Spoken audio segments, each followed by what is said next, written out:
Caught my cheating wife and her secret lover. Paternity test shattered my world. I exposed their lies and laid out a revenge they never saw coming. The paternity test results lay crumpled in Rick Dalton's calloused hands like a death sentence. 2 boys, 11 years and 8 years of bedtime stories, scraped knees, and proud father moments. Not his blood, not even close. The paper trembled as Rick read the results again in the dim light of his repair truck. Child A, 0% probability of paternity. Child B, 0% probability of paternity. The clinical language felt like ice picks driving into his chest. He'd suspected something for months. Kara's late-night phone calls, her sudden interest in expensive clothes, the way she flinched when he tried to touch her. But this was nuclear devastation wrapped in laboratory letterhead. Rick folded the papers and shoved them into his toolbox next to the industrial grade. Wrenches that had built his modest refrigeration repair business from nothing. 15 years of marriage, 13 years believing he was a father, all of it built on lies thick enough to choke on. His phone buzzed. A text from Dean Moraro, his so-called business partner and friend. "Hey buddy, got that wine fridge acting up again? Mind swinging by tonight? Kara mentioned you're free." Rick stared at the message. Dean's house, where Kara had been spending her Tuesday evenings. For book club, where she claimed to be discussing literature with the neighborhood wives. The same Dean who'd been helping Rick expand his business, providing wholesale parts at friendship prices. Rick typed back, "On my way, the drive to Dean's McMansion took 12 minutes. Through suburban streets lined with perfect lawns and perfect lies." Rick pulled into the circular driveway, his beat-up service truck looking like a tumor next to Dean's pristine BMW and Mercedes. Dean answered the door in a silk bathrobe, hair still damp from a shower. "Rick, thanks for coming out so late, man. Wine fridge just stopped cooling completely. You know how it is. Got some expensive bottles in there, no problem." Rick hefted his toolbox. "Lead the way." The house reeked of expensive cologne and fresh closeness. Rick followed Dean through marble hallways lined with abstract art that probably cost more than Rick made in a year. They descended into a finished basement that looked like a gentleman's club. Leather furniture, crystal decanters, and the problematic wine fridge humming angrily in the corner. "Started making weird noises yesterday," Dean explained, settling into a leather chair with a glass of scotch. "Then just died completely this morning." Rick knelt beside the unit, running his hands over familiar components. Loose compressor belt. Simple 15-minute fix. He opened his toolbox and began working, muscle memory taking over, while his mind churned through darker calculations. "How's Kara doing?" Dean asked casually. "She seemed stressed last time she was here." Rick's wrench slipped, nearly skinning his knuckles. "When was that?" "Tuesday night book club. You know though, between you and me, I think the ladies spend more time drinking wine than reading books." Dean chuckled. "Not that I'm complaining. Kara's great company." The compressor belt snapped back into place with a satisfying click. Rick stood, brushing dust from his knees. "Mind if I use your bathroom? Long day, sure thing. Upstairs, master bedroom, only one with decent water pressure." Rick climbed the stairs slowly, each step feeling like walking toward his own execution. The master bedroom was a monument to excess. California king bed with black silk sheets, a walk-in closet bigger than Rick's entire garage, and a bathroom that belonged in a luxury hotel. He splashed cold water on his face, staring at his reflection in the gold-framed mirror. 41 years old. Gray creeping through his brown hair, hands permanently stained with grease and honest work. What had he expected? That a woman like Kara would stay satisfied with a man like him forever? Rick reached for a towel and froze. There, tucked behind a stack of expensive bath products, was a Polaroid photograph. His heart stopped completely. Kara, his wife, naked, except for black lingerie he'd never seen before, posed provocatively on the marble vanity where Rick now stood. Her wedding ring glinted on her finger as she touched herself. Eyes locked. On the camera, with an expression of pure lust Rick hadn't seen in years. The photo shook in Rick's hands, written on the bottom in Kara's handwriting, "For my real man." Rick pocketed the photo and walked downstairs on legs that felt like concrete pillars. Dean was refilling his scotch, completely relaxed. "All fixed," Rick said, his voice sounding strange and distant. "Compressor belt came loose. Should run fine now. You're a lifesaver, buddy." Dean pulled out his wallet. "What do I owe you?" "Nothing." "Friends help friends, right?" Dean grinned and extended his hand. Rick shook it, noting how soft Dean's palm felt compared to his own scarred knuckles. Rich man's hands that had never built anything, never fixed anything, never earned anything through sweat and sacrifice. "Kara's lucky to have a guy like you." Dean said. Reliable, dependable, salt of the earth, you know. Yeah, Rick replied. I know exactly what I am. The drive home felt like floating through a nightmare. Rick's house looked smaller than usual, the modest two-story colonial dwarfed by the memory of Dean's mansion. Kara's car wasn't in the driveway, still at book club, probably, or Dean's bed. Rick sat in his truck for 20 minutes, staring at the house where he'd believed he was building a family. The Polaroid felt like acid against his chest, tucked inside his work shirt next to his heart. His phone rang. Hey, honey, Kara said. Book club's running late tonight. Don't wait up. Okay. Love you. Love you too, Rick said automatically, the words tasting like broken glass. The boys were asleep when Rick finally went inside. He stood in the doorway of their shared bedroom, watching Tommy and Jake sleep peacefully under superhero blankets. 11 and 8 years old, DNA that traced back to Dean Marrero, not Rick Dalton. But they didn't know that. They called him Dad, hugged him when he came home from work, asked him to fix their bikes and help with homework. That love was real, even if the biology wasn't. Rick pulled out the paternity test results and read them one final time before feeding the papers into the kitchen shredder. The machine chewed up the laboratory proof of his humiliation with mechanical efficiency. But the Polaroid, that stayed, evidence for later. Kara came home at 2:17 a.m., slipping into bed like a ghost. She smelled like expensive soap and unfamiliar cologne. Rick pretended to sleep, listening to her breathing settle into the rhythm of someone with a clear conscience. Morning came with the usual chaos. Breakfast, backpacks, the boys fighting over, cereal bowls, while Kara rushed around in her real estate office clothes. She kissed Rick goodbye with lips that had been wrapped around another man hours earlier. Have a good day, honey. Love you. Love you too. After everyone left, Rick sat at his kitchen table and began planning. Revenge wasn't a dish best served cold. It was a machine that needed to be built carefully, with precision and patience. One wrong move, and the whole thing would explode in his face. First, he needed more evidence. The Polaroid was devastating but not comprehensive. Rick spent the morning installing a voice-activated recording app on Kara's laptop, hidden deep in the system files where she'd never find it. Then, he cloned her phone, redirecting copies of all texts and calls to a burner device he bought with cash. By afternoon, Rick had a complete picture of his wife's betrayal, text messages spanning 8 months, explicit photos, voice recordings of phone intimacy sessions. While Rick worked late in his garage, even financial records showing Kara had been transferring money from their joint account to Dean's business. But the worst discovery came buried in a folder labeled Future Plans, legal documents, divorce papers already drawn up, custody. Agreements giving Kara primary custody of the boys, while Rick paid maximum child support for children who weren't his. She'd planned everything. The affair wasn't passion, it was strategy. Rick printed every document, every photo, every text message. He organized the evidence in manila folders like building a case file, because that's exactly what he was doing. The next 3 weeks were the hardest of Rick's life, pretending everything was normal while documenting every lie, every betrayal, every casual cruelty. Kara grew bolder, staying out later, making less effort to hide her contempt for Rick and their boring life together. Maybe you should think about expanding the business, she suggested over dinner one night. Dean says there's lots of opportunity in commercial refrigeration.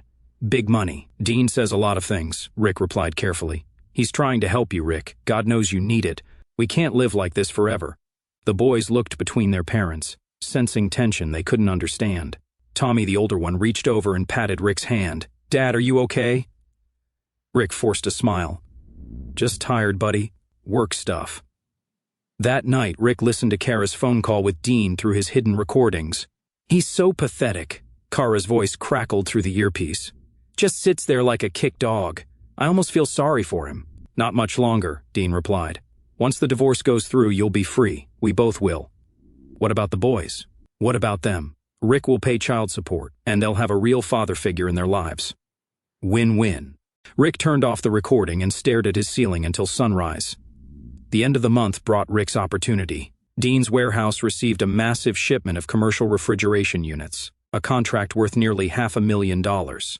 The delivery was scheduled for a Friday night when most businesses were closed. Rick had been studying the warehouse's security system for weeks. Dean was too arrogant to invest in serious protection, relying on basic cameras and motion sensors that a skilled technician could easily bypass. Friday night, Rick parked 6 blocks away and walked to the warehouse, carrying a gym bag full of tools. He cut through the fence behind the loading dock and disabled the alarm system, using techniques learned from 15 years of emergency service calls. Inside, the warehouse was a maze of stacked appliances and parts. Rick moved through the darkness like a ghost, planting small devices throughout the building. Not explosives, nothing that would hurt anyone, something much more elegant: refrigerant gas, specifically ammonia-based coolant, that would slowly leak from punctured lines throughout the weekend. By Monday morning, the entire warehouse would smell like a chemical disaster zone. The health department would shut it down immediately, and Dean's $500,000 contract would evaporate along with his business reputation. Rick also planted several small packets of marijuana in strategic locations. Nothing major, just enough to trigger possession charges when the police inevitably searched the contaminated building. But the masterpiece was Dean's office computer. Rick installed a virus that would slowly corrupt the hard drive while simultaneously uploading Dean's financial records to an anonymous tip line for tax fraud investigations by 3 a.m. Rick was back home in bed, listening to Kara's gentle snoring. She had no idea her world was about to collapse. Saturday morning brought the first domino falling. Rick's phone rang at 8 a.m. Rick, thank God, it's Dean. I need your help, man. Something's wrong at the warehouse. Smells like a chemical leak. You know anything about refrigerant systems? Rick rubbed his eyes, feigning grogginess. Chemical leak? That sounds dangerous, Dean. You should call the fire department. I can't afford to have this place shut down. I've got a massive delivery Monday morning. Can you just take a look, please? Sorry, buddy. That's beyond my skill level. You need hazmat specialists for chemical leaks. Rick hung up and smiled at his coffee cup. By Monday, the local news was running stories about the mysterious contamination in Marrero appliance distribution. Dean's contracts were canceled. His insurance company launched an investigation. The IRS received an anonymous tip about unreported income. But Rick was just getting started. Tuesday brought phase 2. Kara's car, a leased BMW she could barely afford, suffered a mysterious mechanical failure in the parking lot of her real estate office. The refrigeration unit in the trunk, installed to keep champagne cold for client celebrations, exploded during a staff meeting. Nobody was hurt, but the resulting chaos destroyed Kara's presentation to a major client. Worse, the investigation revealed the unit had been deliberately tampered with. Insurance fraud investigators began asking uncomfortable questions about Kara's recent financial activities. Rick watched the news coverage from his garage, surrounded by the tools of his trade. Every wrench, every gauge, every component had become a weapon in his war against betrayal. Wednesday, Dean called again. Rick, I need to ask you something, and I want you to be straight with me. Have you been to my warehouse recently? Your warehouse? Why would I go there? Someone sabotaged my inventory, professional job, the kind of thing that takes serious technical knowledge. Rick paused, letting the silence stretch. You think I sabotaged your business? I don't know what to think anymore. Everything's falling apart. The tax guys are crawling up my ass. Insurance won't pay for the contamination, and now Kara's having car trouble too. It's like someone's got it out for both of us. Maybe you should examine your recent choices, Rick said quietly. Sometimes consequences take a while to catch up. The line went dead. Thursday evening, Rick received an unexpected visitor. Kara's sister, Michelle, knocked on his door, looking uncomfortable and angry. We need to talk, Michelle said, pushing past Rick into the house. They sat in the living room where Rick had once believed he was part of a happy family. Michelle clutched a manila envelope like a weapon. Kara asked me to give you these, she said, sliding divorce papers across the coffee table. She's staying at a hotel until you move out. Rick glanced at the papers without touching them. Just like that? Rick, we all know this marriage has been over for years. Kara deserves to be happy. The boys deserve stability. Stability? Rick laughed, a sound like breaking machinery. That's interesting coming from Kara. Michelle's face flushed. Look, I know you're hurt, but dragging this out won't help anyone. Sign the papers, split the assets, work out custody, be adults about this. Rick stood and walked to his filing cabinet. He pulled out a thick folder and set it on the table next to the divorce papers. Before I sign anything, Rick said, I think you should see what kind of woman your sister really is. Michelle opened the folder and her face went white. Photographs, text messages, financial records. 8 months of documented adultery and fraud, organized with mechanical precision. Oh my God, Michelle whispered, staring at the Polaroid from Dean's bathroom. Rick, I had no idea. Neither did I until recently. Michelle flipped through page after page of evidence, her hands shaking. The boys, they're not mine, biologically speaking. but I've been their father in every way that matters for over a decade. This is insane. Kara can't. She wouldn't. Rick pulled out his phone and played a recorded conversation. Kara's voice filled the room. Rick's such an idiot. He actually thinks those kids are his. When this is all over, he'll be paying child support for Dean's sons while I'm living in that beautiful house. It's perfect. Michelle dropped the folder, photographs scattering across the floor like shrapnel from an exploded life. I need to go, she said, standing on unsteady legs. Michelle. Rick's voice stopped her at the door. When you see your sister, tell her I got the message loud and clear, and tell her I'm sending one back. Friday morning, Rick drove to the abandoned ice factory on the outskirts of town. He'd worked there briefly after high school before starting his own business. The building had been empty for 5 years, but the old refrigeration systems were still intact, massive units that could cool an entire city block. Rick spent the day preparing the space. He rigged the main cooling system to project images and sound throughout the building. He set up cameras in strategic locations. He even brought folding chairs, like setting up for a performance, because that's exactly what this was, the final act of Rick Dalton's transformation from victim to executioner. Saturday afternoon, Rick sent Dean a text from a burner phone, emergency meeting about insurance claim. Ice factory on Industrial Road. Come alone. Big money involved. 30 minutes later, he sent Kara a different message from the same phone. Rick is planning something stupid. Meet me at the old ice factory. We need to stop him before he destroys everything. Then Rick drove to the factory and waited. Dean arrived first, his BMW looking absurdly out of place next to the crumbling industrial building. He walked inside cautiously, calling out, "Hello? Anyone here? Got your message about the insurance thing?" Rick stepped out of the shadows like something from a horror movie. His work clothes were pristine, his tools arranged with surgical precision on a nearby table. "Hello, Dean." Dean spun around, his face cycling through confusion, recognition, and finally fear. "Rick, what the hell is this about?" "It's about truth," Rick said calmly. "Something you and my wife seem allergic to. Look, if this is about Kara, it's about everything." Rick gestured to the massive screens he'd set up throughout the space, about lies and betrayal and consequences. The screens flickered to life, displaying text messages between Dean and Kara, explicit photos, financial records, the divorce papers with Dean's name already listed as the boy's new stepfather. Dean's face went ashen. "Rick, let me explain." "Explain what?" "How you pretended to be my friend while sleeping with my wife. How you convinced her to steal from our joint accounts. How you planned to take over my business while I paid child support for your bastards. The boys are mine." Dean looked genuinely shocked. Rick laughed bitterly. "Jesus, Dean, you're even stupider than I thought." Car doors slammed outside. Kara had arrived. She walked into the factory like she owned it, chin raised in defiance. But when she saw the screens displaying her most intimate betrayals, her confidence cracked like thin ice. "Rick, what is this?" "This is the reckoning," Rick said simply. Kara looked between Rick and Dean, calculating odds like the manipulative predator she'd always been. "Okay, fine, you found out. So what? Our marriage was dead anyway. I did what I had to do." "What you had to do?"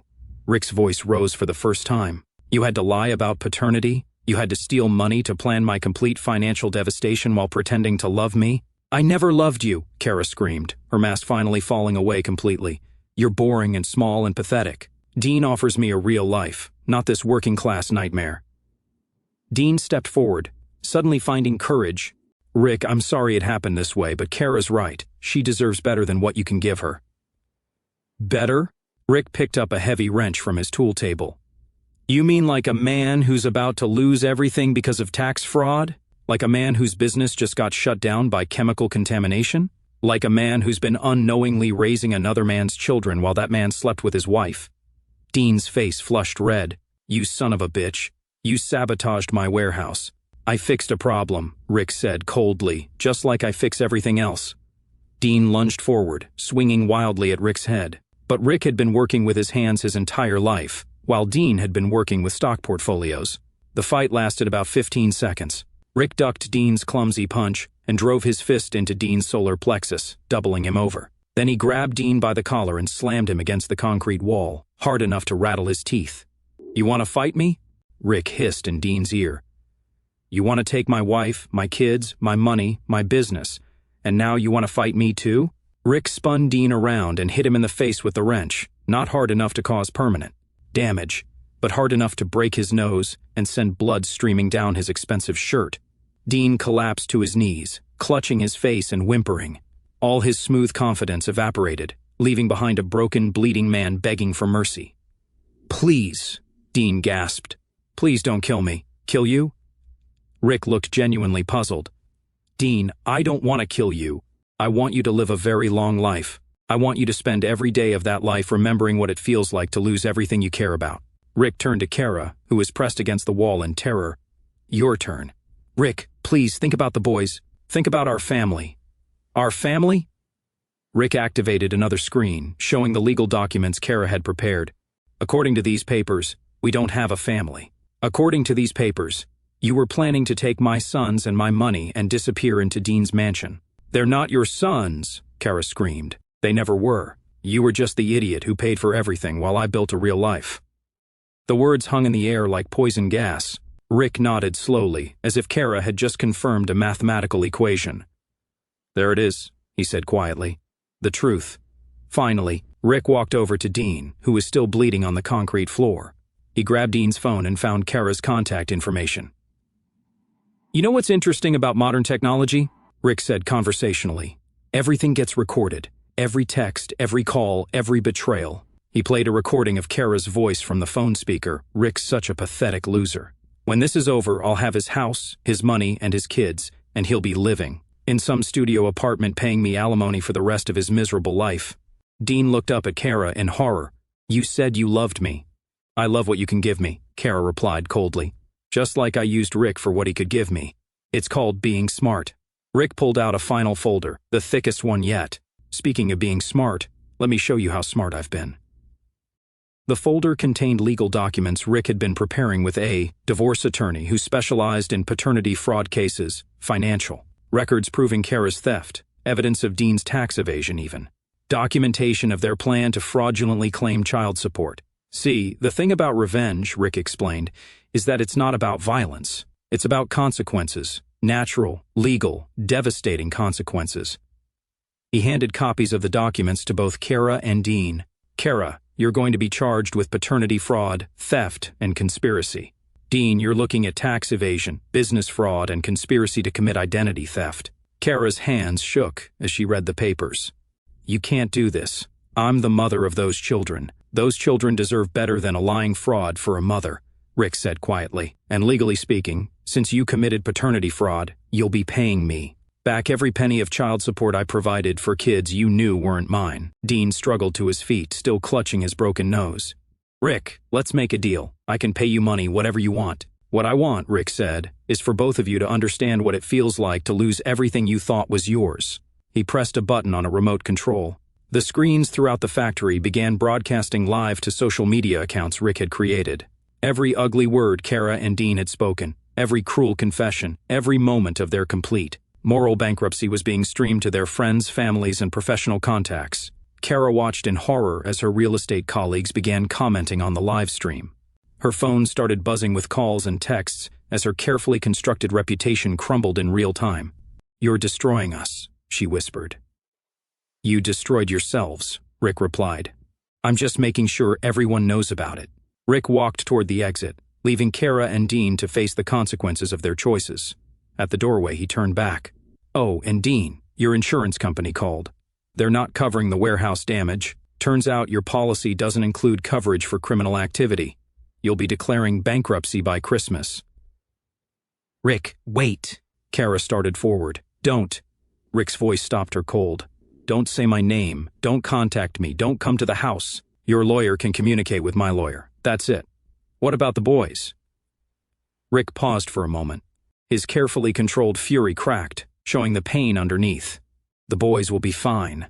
They'll have a father who actually loves them, not a sperm donor who sees them as meal tickets. And they'll have a mother who—" Rick looked at Kara with something approaching pity. "Actually, they'll need therapy to deal with having you as a mother." Rick left them in the abandoned factory with their broken dreams and bleeding consciences. The live stream continued broadcasting their humiliation to the world. 6 months later, Rick sat in family court, listening to a judge read the final custody ruling. Kara had been found guilty of paternity fraud and ordered to pay Rick restitution for 13 years of falsified child support. She'd lost her real estate license, her house, and her reputation. Dean's bankruptcy had been finalized the previous month. The IRS had seized his assets, and he was facing federal tax evasion charges. The man who'd once lived in a mansion was now renting a studio apartment and working at a chain restaurant. But the sweetest moment came at Tommy's Little League game the following spring. Rick was in the stands, cheering as his son, because Tommy was his son in every way that mattered, hit a double to left field. Kara appeared beside the bleachers, looking haggard and desperate. She'd lost 30 pounds and aged 5 years and 12 months. "Rick," she said quietly, "please, can we talk?" Rick didn't take his eyes off the field. "Nothing to talk about. The boys miss me. They ask about me. The boys are in therapy, learning to process having a mother who lied to them their entire lives. They're doing fine. I made mistakes. You made choices." Rick finally looked at her. "Actions have consequences. You taught me that." Kara's eyes filled with tears. "I'm working at a grocery store, Rick, living in a one-bedroom apartment. I lost everything. Good." The single word hit Kara like a physical blow. She stood there for a moment, realizing that the man she'd manipulated and betrayed had become something she didn't recognize, something harder, something that couldn't be moved by tears or manipulation. "I'm sorry," she whispered. "I'm not," Rick replied. On the field, Tommy rounded second base and headed for third. Rick stood up, cheering loudly for the boy who called him Dad, regardless of DNA. Kara walked away, shoulders shaking with silent sobs. She never approached Rick again. That evening, Rick tucked both boys into bed in the house he'd managed to keep through careful legal maneuvering. Jake hugged him tight. "Dad, are you happy now?" Rick smiled, the first genuine smile he'd felt in 2 years. "Yeah, buddy, I'm happy." "Good," Jake said sleepily. "You deserve to be happy." Rick turned off the lights and walked downstairs to his workshop. On the wall hung a photo of him with the boys at last month's school science fair. Below it, almost hidden behind his tool rack, was the Polaroid that had started everything. Rick pulled out the photo and stared at it one final time. Then he fed it into his paper shredder, watching Kara's smug expression disappear into mechanical. Teeth that chewed up lies as efficiently as they'd once chewed up paternity tests. Outside, the neighborhood was quiet and peaceful. Rick's repair truck sat in the driveway next to a newer model he'd been able to afford after Kara's restitution payments started arriving. Rick Dalton had learned an important lesson about consequences. Sometimes they took a while to arrive, but when they did, they were worth the wait. Some mechanics fix machines, others fix lives. Rick had done both.